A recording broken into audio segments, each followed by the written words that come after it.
Oke, selamat siang. Bagaimana kabar teman-teman? Semoga sehat semua. Di musim corona ini benar-benar dibilang menjengkelkan, ya menjengkelkan karena kita nggak bisa banyak beraktivitas di luar rumah.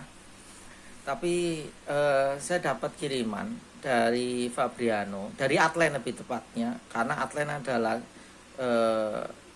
apa ya, bisa dibilang kayak dia yang penjualan untuk kertas Fabriano di Indonesia.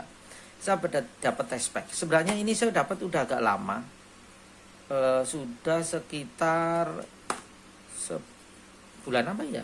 Bulan Desember, Oktober, November, sekitar November sebelum saya berangkat ke touring waktu itu, atau Desember awal lah, saya agak lupa. Pokoknya menjelang touring saya ke Bali, ke Lombok itu, saya pernah nunjukin ini di video saya, beberapa video sebelumnya. Waktu saya mau berangkat saya dapat kiriman. Salah satunya ini, saya dapat sekitar 6 seperti ini. Di satu isi ini ada sekitar 4. Ada 4 kertas ukuran, sebenarnya kalau dibilang A4 enggak A4 juga, karena ini lebih kecil dari A4. Tapi yang pasti ini 300 gram. Ini kertas Fabriano, Artistico Fabriano. Ini test pack ya. Test pack itu istilahnya kertas tes, untuk tes saja. Jadi saya dapat sekian banyak. Cuman sayangnya saya dapatnya cuman dari yang hot press. Saya nggak dapat yang hot press. Sebenarnya saya pengen dapat hot press juga, karena ya kalau hot press mungkin kita bisa coba yang berbeda. Nah, mungkin beda lagi ininya. Cuman oke lah, terima kasih saya dapat yang cold press. Kali aja saya nunggu sebentar lagi saya dapat gulungan yang hot pressnya. Kan lumayan kalau satu gulung 10 meter hot press gitu kan, ya lumayan lah, bisa buat foya-foya kertas lah itu. Oke, ini saya coba jelaskan sedikit-sedikit dari kertas ini. Mungkin agak sedikit istilah-istilah teknik kimia, bukan kimia sih, lebih agak detail-detail gitu. Tapi mungkin saya coba sederhanakan sesederhana mungkin supaya agak lebih mudah dipahami. Saya sendiri juga sempat nyari-nyari secara detailnya seperti apa. Ini istilah kertas Fabriano. Kertas Fabriano sendiri didirikan itu di Italia sekitar tahun 1276. Berbeda dengan Arches. Kalau Arches itu produk dari Prancis di tahun 1492. Kalau tidak salah dengar, kalau tidak salah ya, mohon dikoreksi kalau teman-teman ada yang tahu. Kertas Fabriano ini adalah perusahaan kertas untuk banyak negara untuk mata uang. Sebenarnya jadi ada yang bilang bahwa Fabriano ini istilahnya memproduksi kertas itu untuk iseng-iseng berhadiah mereka. Dalam arti iseng-iseng bahwa tujuan utama mereka memproduksi kertas adalah untuk uang. Jadi mereka itu produsen uang. Negara-negara di dunia itu membeli kertas untuk uang mereka itu dari Fabriano. Mungkin salah satunya Indonesia membeli dari Fabriano juga. Jadi di sisi lain mereka ya ini membuat kertas untuk cat air, salah satunya untuk cat air. Jadi kalau bilang kualitas nggak perlu diragukan lagi untuk kualitas kertasnya. Terus kertas ini istilahnya ada istilah, mungkin teman-teman ini ada istilah extra white and traditional white. Nah, ini agak jadi sesuatu, apa sih istilah traditional white sebenarnya? Karena kalau traditional white diartikan ya putih tradisional, tapi putih tradisional itu apa gitu. Sebenarnya putih tradisional itu bahan yang tidak mengandung kayak pemutih. Jadi tidak mengandung bahan pemutih kimia istilahnya. Karena tidak mengandung pemutih dan tidak mengandung asam. Kenapa tidak mengandung asam? Karena kertas saat mengandung kadar asam itu kertas akan mudah rusak oleh cuaca, oleh kondisi alam dan lain-lain. Jadi seminimal mungkin kertas ini mengandung kadar asam. Seperti itu. Kertas ini fungsinya selain itu juga untuk meningkatkan kualitas gesekan dan goresan. Gesekan yang dimaksud di sini adalah saat kertas dilukis itu kan ada goresan dari kuas, walaupun goresan itu kuas halus katakan. Teman-teman mungkin punya kuas yang berkualitas yang mahal-mahal, tetapi kuas yang halus itu tetap akan merusak kertas apabila kertas ini mengandung pemutih kimia dan akhirnya akan mempengaruhi kemampuannya. Seperti itu. Oke. Sedikit cerita tentang apa itu optical brightness. Optical brightness itu yang istilahnya tadi saya bilang pemutih itu. Optical brightness itu sejenis senyawa kimia yang menyerap cahaya di wilayah ultraviolet dan violet. Biasanya ini dihitung dalam ukuran 340 sampai 370 nanometer. Perhitungan mereka adalah nanometer. Oke, bukan kilometer, nanometer ya, karena sangat kecil. Dan spektrum elektromagnetik dan memancarkan kembali cahaya di warna biru. Nah, gelombang warna biru itu biasanya ada di 420 sampai sekitar berapa ya, saya agak lupa. Sampai sekitar 470 nanometer. Ya, kalau nggak salah 470 nanometer. Mohon diperiksa lagi, coba dicek. Mungkin teman-teman yang lebih paham soal kimia mungkin ya. Mohon dicek lagi kalau saya salah. Terus dengan fluoresensi. Nah, saya juga tadinya agak bingung fluoresensi itu apa gitu loh. Tapi coba saya cari referensi tentang fluoresensi.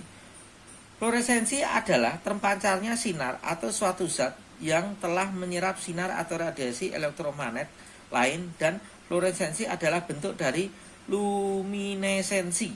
Nah, luminesensi ini hal baru lagi yang jujur saya juga bingung apa itu luminesensi. Tapi mungkin tadinya saya berpikir bahwa ini apa hubungannya dengan saya belajar dengan jet air. Memang sih secara hubungan langsung tidak ada. Tetapi bagi saya ini bisa membantu saya memahami karakter kertas, dan saya bisa memahami bagi apa itu kertas Fabriano dan detailnya. Ada semut. Minggir semut. Minggir dulu ya. Bikin eksis semut. Konijan itu nama semutnya. Oke. Balik lagi ke kertas. Tadi ke fluoresensi. Fluoresensi sudah ya. Luminesensi adalah emisi cahaya atau suatu zat yang bukan berasal dari panas, sehingga ia adalah sebuah bentuk radiasi benda dingin. Lah, benda dingin ini istilah benda dingin saya juga masih cari referensinya, cuman saya belum menemukan itu. Pengertian benda dingin yang dimaksud dari referensi ini adalah apa? Jadi mungkin maaf agak kurang detail, tapi coba teman-teman nanti yang bisa membantu silahkan tulis di kolom komentarnya untuk membantu saya memberikan pemahaman ini. Luminesensi dapat disebabkan oleh reaksi kimia, energi listrik, gerakan subatomik, atau tekanan pada kristal. Dalam beberapa hal, sinar yang dipancarkan melalui gelombang yang lebih panjang atau lebih rendah daripada radiasi yang diserap. Karena warna itu berdasarkan gelombang cahaya perhitungannya. Makanya kenapa warna hitam dan biru sebenarnya tidak masuk dalam warna. Itu akan saya jelaskan nanti di episode berikutnya. Sebenarnya dalam perhitungan warna hitam dan putih itu tidak masuk dalam gelombang cahaya. Tidak masuk dalam warna. Tidak masuk dalam warna. Karena bla bla bla bla. Ada penyebabnya. Lah, itu akan saya jelaskan lebih detail lagi nanti. Oke? Akan saya lebih detail. Nanti aja di lain waktu. Itu kira-kira seperti itu. Terus apa ya? Apalagi ya yang kira-kira? Mungkin itu apa ya? 300 gram. Nah, ini ada 300 gram di bawahnya ini. Mungkin teman-teman, kertas ada 300 G per meter persegi. Ini 300 gram per meter persegi. Jadi per meter perseginya hitungannya 300 gram. Kertas dalam cat air itu ada banyak gram-graman. Tetapi biasanya teman-teman yang melukis untuk profesional itu menggunakan 300 gram ke atas. Dengar-dengar ada sekarang Fabriano atau Arces ya yang mengeluarkan kertas di atas 400 gram. Kalau nggak salah ada temen yang pernah menggunakan kertas 700 gram kalau nggak salah ketebalannya. Saya sendiri belum pernah menggunakan itu, tapi saya pernah diceritain tentang kertas yang 700 gram. Kira-kira seperti itu. Jadi ya balik lagi ke selera. Kalau saya memang minimal 300 gram kalau untuk membuat karya yang serius. Terus ketebalan itu juga akan mempengaruhi penyimpanan, kualitas ketahanan dari kertas itu sendiri.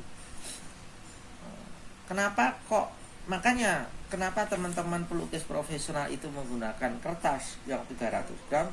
Karena itu kualitasnya gitu loh, kualitasnya. Terus ini ada, saya pernah mempertanyakan ini.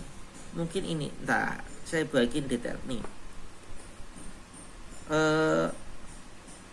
Ada cotton 100%. Nah, cotton itu berarti kan kapas. Ada pertanyaan, apa sih cotton? Kenapa ada bahan cotton di dalam kertas? Fungsi bahan cotton atau kapas di dalam kertas itu seperti kain. Dia menyimpan air di dalam kertas supaya air itu saat melukis, air itu akan tersimpan lebih lama di dalam kertas. Jadi kita bisa mempermainkan warna, efek-efek yang katanya efek blowboard segala macam itu sebenarnya dimulai dari disebabkan oleh bahan cotton itu gitu loh. Jadi saat kertas diberikan air, kertas itu akan menyimpan air lebih banyak. Beda kalau teman-teman menggunakan kertas biasa yang bukan khusus cat air, kertas air akan langsung resep itu seperti itu. Tapi ini juga akan ada kadaluarsanya saat penyimpanan tidak baik, seperti yang waktu itu saya pernah menggunakan kertas yang saya anggap kertas mati dalam arti bahwa kertas tidak bisa digunakan lagi dengan baik karena kondisinya. Terus sebelahnya ada mold made. Jadi ini di sistem pengepresannya. Jadi mereka itu lebih seperti menggunakan karena menggunakan seperti yang tadi dibilang tradisional white. Mereka menggunakan bahan teknik-teknik tradisional, teknik alami yang banyak digunakan untuk pembuatannya. Acid free itu bahwa kertas ini aman, ramah lingkungan, tidak mengandung bahan kimia yang berbahaya untuk lingkungan. Intinya seperti itu. Terus ini, ISO nih, ISO. Ada ISO. Ada long life ISO 9706. Ini sangat menarik karena ternyata bukan hanya perusahaan saja yang membutuhkan ISO. Kertas Fabriano sendiri, kertas sendiri itu ada standar ISO-nya. Nah, standar ISO 9706 itu ISO untuk sebuah kualitas kertas. Jadi, saat melihat sebuah kualitas kertas, kita dapat menilai dari standar ISO-nya. Lah, ISO untuk kertas adalah 9706. Mungkin ada ISO lain untuk kertas, tetapi mungkin teman-teman bisa berikan saya gambaran ISO yang lain yang untuk kertas. Tapi yang sementara yang saya dapatkan adalah ISO ini. Ini akan mengetahui kualitas mulai dari bubur kertas sampai dengan pengolahan bahan yang mana. Tentu saja semua ini mempengaruhi kualitas kertas dalam jangka panjang. Kualitas kertas itu sangat berpengaruh. Nggak mungkin teman-teman ingin karyanya hanya bertahan setahun, 2 tahun, 10, 50 tahun. Pasti pengennya jauh lebih lama. Karena karya yang lama juga karya-karya pengennya pasti bertahan sangat lama, bukan hanya setahun 2 tahun. Terus apalagi ya, karena kertas juga akan bisa berubah warna karena terkena sinar UV. Sinar UV itu sinar matahari. Atau perubahan sisi lain selain sinar UV mungkin karena perubahan cuaca. Perubahan cuaca yang ekstrim itu juga akan mempengaruhi kertas karena salah satunya tumbuhnya jamur. Itu. Nah, balik lagi ke yang 100% cotton lagi tadi. Saya akan agak ada yang terlupakan. Jadi kalau kertas 100% cotton berarti dia menggunakan bahan cotton 100%. Terus jadi kertas itu merupakan apa ya? Kalau yang 50% berarti 50% kertas, 50% bubur ayam. Bubur ayam. sorry. Jadi kepikiran bubur ayam. Bubur kayu maksudnya. Karena kan kertas berasal dari kayu. Jadi sedangkan kertas, tapi kalau kertas yang 100% cotton, dia memiliki 100% bahan cotton dan 100% bahan kertas. Jadi kualitasnya dijamin baik, lebih baik. Itu berpengaruh juga pada kecerahan warna nanti saat teman-teman menggunakan cat air. Itu sangat-sangat berpengaruh. Suka tidak suka, terima tidak terima, itu akan sangat berpengaruh. Efek sisi lain selain UV tadi yang saya ceritakan di sebelumnya, efek cahaya lampu itu juga sangat berpengaruh. Makanya kenapa dalam pameran lukisan teman-teman tidak boleh memotret menggunakan lensa, menggunakan lampu apa sih namanya ya untuk kamera itu. Itulah lampu apa sih, saya lupa namanya malah. Tidak boleh menggunakan lampu itu karena efek dari lampu yang mendadak itu akan merusak kualitas bahan warna.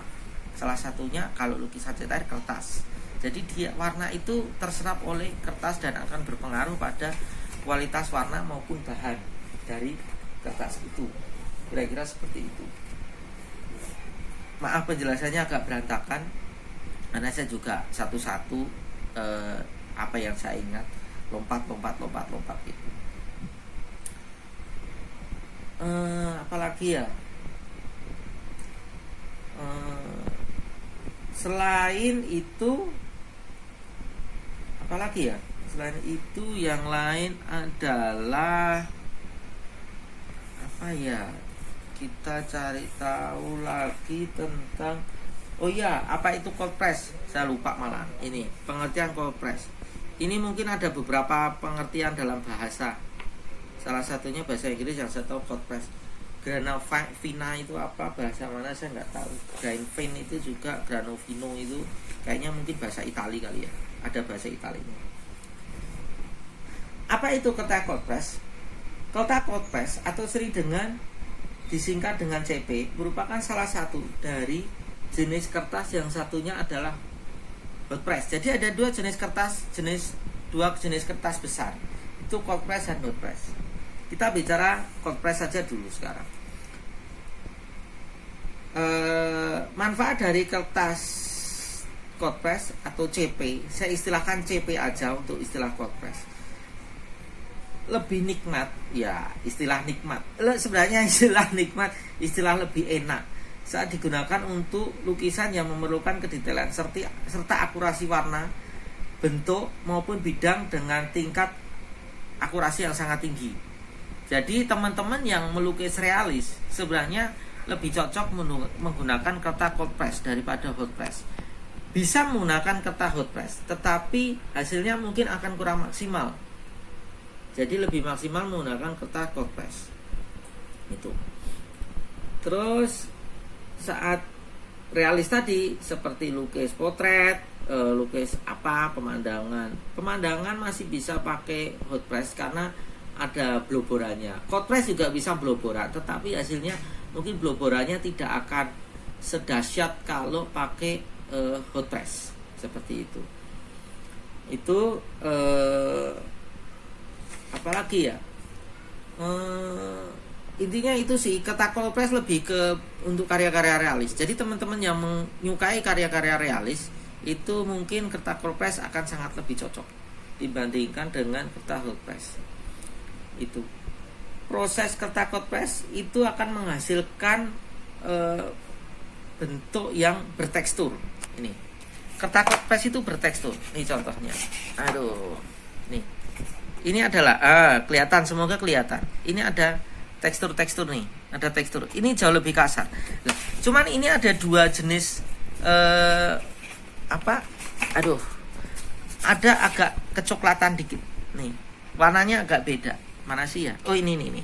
Nah, nih, antara ini dan ini jauh lebih putih daripada ini. Oke. Kita akan coba nanti habis ini menggunakan dua ini. Apa efek warna agak krem-krem ini dengan putih ini? Itu efeknya apa yang akan berpengaruh dari kertas warna ini, agak berwarna ini?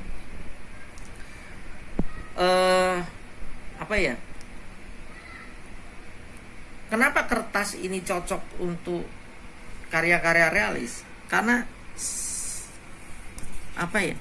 ini loh, kasar objek kertas kasarnya ini, bolak-balik ini kasar loh. Bolak-balik ini kasar. Cuman kasarnya beda. Yang ini, yang belakangnya itu kasarnya lebih bintik-bintik rapat. Kalau ini lebih enggak rapat. Lah, kenapa kok kertas ini jauh lebih cocok untuk yang realis? Karena dia akan menciptakan tekstur. Kalau lukis wajah, dia akan menciptakan tekstur wajah itu punya lebih bertekstur, lebih mudah untuk menghasilkan karya realis. Di sisi lain, ada bagian cat yang akan tertinggal di bagian kayak cekungan-cekungan di antara bentuk kasarnya itu. Jadi itu yang memberikan efek pada kertas. Kira-kira seperti itu. Kenapa kok cocok? Tapi yang hot press bisa juga sebenarnya, cuman mungkin penanganannya agak jauh lebih susah. Seperti itu. Terus bagaimana sih proses pembuatan kertas? Saya sedikit waktu itu pernah ada kegiatan obrolan diskusi dari Fabriano tentang pembuatan kertas. Kegiatan waktu itu kalau nggak salah di Atlen deh. Sedikit gambaran pembuatan kertas itu dimulai dari serat yang ditemukan di kayu. Jadi serat yang dari kayu itu ditempeli dengan kertas, dengan lem alami yang disebut lignin. Balik lagi, karena dia tradisional, jadi dia tidak menggunakan bahan kimia, minim bahan kimia mungkin lebih tepatnya. Jadi dia menggunakan lignin. Selanjutnya, bubur kertas dibuat dengan membuat sup. Nah, sup itu istilahnya ya bubur itu yang mengandung serat selulosa, lignin dan air. Bubur kertas juga dapat dibuat dari berbagai serat termasuk kapas, rami, bambu. Itu juga bisa. Jadi kertas itu tidak hanya dari serat kayu doang, tapi dari itu juga bisa. Terus bubur kertas disemprotkan ke layar. Ke layar itu ke kayak kayak saringan gitu sebenarnya. Terus lalu ditekan gitu dengan dipres istilahnya untuk menghilangkan air. Lah, bubur kertas yang dikeringkan itu yang akan menghasilkan kertas lah. Kalau di kertas cat air, di antara kertas dan kertas itu akan ada bahan kapas cotton tadi. Namanya gini. Ini kertas yang udah dibuat. Habis ini dilapisi oleh, katakan ini bahan kapasnya. Lah, bahan kapas ini taruh di tengahnya, dikasih bubur lagi, baru dipres. Itu. Nah, ini istilahnya ada pengepresan panas yang jadinya itu hot press dan pengepresan dingin yang jadinya hot press itu. Dan itu akan berpengaruh pada efek dari kertas, gitu loh. Kira-kira seperti itu. Apalagi ya? Mungkin itu. Apalagi? Oh iya, ada beberapa pertanyaan yang mengatakan apakah kertas Fabriano atau kertas cat air lain lah itu akan kuat. Jangan lupa, kertas untuk saat ini itu sudah sangat berteknologi tinggi pembuatannya, sudah diperhitungkan. Gambaran sederhana aja lah,